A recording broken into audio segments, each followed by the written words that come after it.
he makes up facts. He makes up science. He wants to deny the COVID virus. He has from day one. We know that when COVID started, he knew how bad it was going to be, and he just lied about it. We airlifted medical supplies, built hospitals from scratch. Unfortunately, Governor Cuomo barely used it. If he would have used it for our great seniors, he wouldn't have caused the death of 11,000 people, seniors, and 40,000 people overall. Buckle up, folks. It's 5 o'clock in New York. Get ready for a tangled web of what, from the public reporting from the outside, appears to be more of Donald Trump's efforts at retribution and weaponization of the United States Department of Justice. Back in 2020, then New York Governor Andrew Cuomo and Donald Trump sparred frequently and heatedly over each other's handling of the coronavirus pandemic. Fast forward to 2025, Cuomo, after having resigned from the governorship nearly 4 years ago, after claims of sexual harassment, claims that he denies, is a current frontrunner in New York City's mayoral race. Meanwhile, it just so happens that last month, DOJ opened a criminal investigation into Cuomo over testimony he gave to Congress last year about COVID. Cuomo's spokesperson questioned the timing of the news. We have never been informed of any such matter. So why would someone leak it now?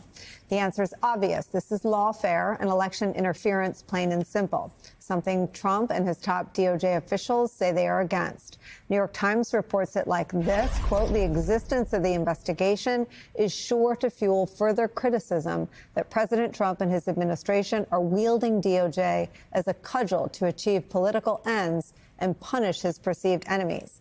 Now, to add more texture to the web of connections between Trump's DOJ and this New York City mayoral race, Cuomo's opponent is the current New York City mayor, Eric Adams. Adams was indicted last year on federal corruption charges, yet those charges were dropped when Trump's DOJ ordered prosecutors to dismiss the case. Several career prosecutors who took issue with that order were fired or quit in dramatic protests with scathing rebukes of the current DOJ leaders.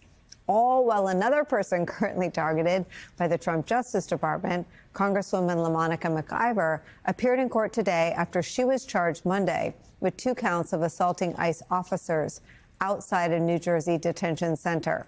McIver has denied the charges and was released without having to pay bail. The next hearing in her case will be held next month. Donald Trump's administration seeming to target its perceived political enemies is where we begin the hour with some of our favorite experts and friends. Former top official at the Department of Justice, MSNBC legal analyst Andrew Weissman's here. Also joining us, chief political columnist, host of the InPolitic podcast for Puck, my friend, MSNBC national affairs analyst John Heilman's back.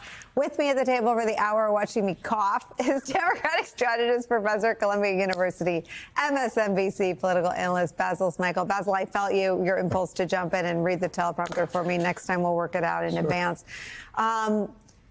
There's so many layers to this. Yes. I mean, let's start with the New York piece. Yeah. Trump is so obsessed, and he now seems to have his fingers on the scale in a million different ways. Can I just start out by letting everybody know that there are a lot of good people running for mayor of the city of New York that are not under investigation. People should know that, number one. Number two, yes, you talked about retribution and reclamation. That is seemingly what this Department of Justice under Donald Trump is all about. You should also include Tish James in the mix, right? Because she's being investigated as well.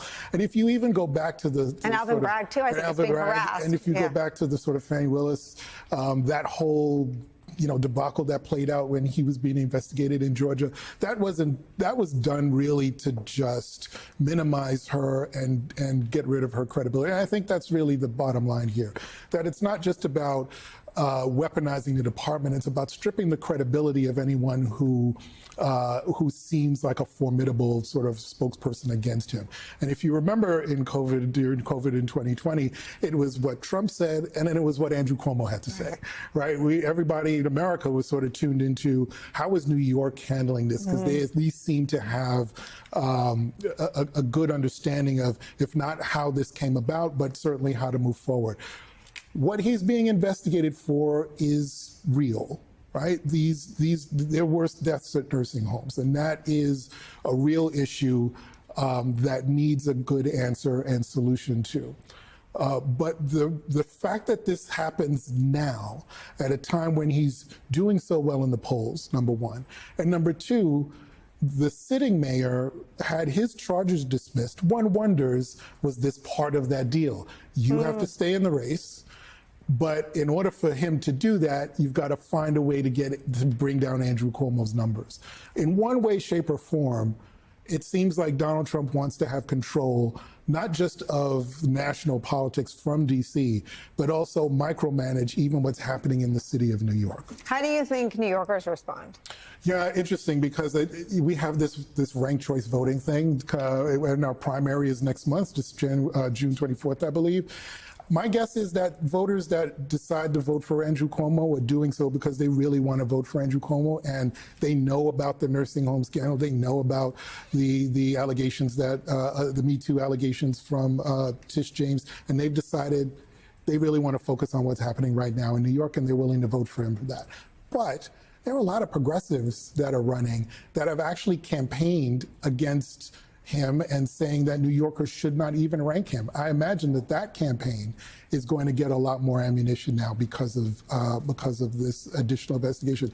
And let me just say very quickly, I think what New Yorkers really need is a mayor who is not under investigation. I have to say that again. I have to say that again. And because there's so much going on in the city, so many ways in which New Yorkers want to be part of the defense against what's coming out of DC, that they want someone who's actually going to be present in standing up for them. They seem to be disappointed with the current mayor.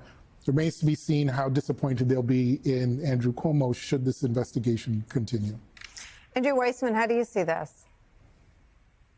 So I really agree with this idea that you have to sort of keep two things in mind here. That you could have a legitimate investigation into a member of Congress if that person did assault a federal officer. And you could have a legitimate investigation into the then governor for testifying falsely. It remains to be seen whether there's anything comes of those investigations, whether they could be proved beyond a reasonable doubt. Those are potentially legitimate. The issue is the context, because let me just give you an example. Todd Blanche, the number 2 in the Department of Justice, said about the charge with respect to the member of Congress, we take very seriously assaulting a federal officer. Really? Day one of this administration was the pardoning of everyone involved in the January 6th assaults on the Capitol, including physical attacks on Capitol Police. So the hypocrisy is so prevalent. And the same thing with respect to Andrew Cuomo. As you point out, the idea that you're going to dismiss the charges against Eric Adams, because you really care about public corruption, so much so that you're going to go after Andrew Cuomo, but not Eric Adams. So the hypocrisy is the thing that makes it so plain that this is weaponization. But you do have to keep those sort of distinct, because it doesn't mean that the people under investigation did nothing wrong. It's just clear that they're being targeted because of weaponization by this administration.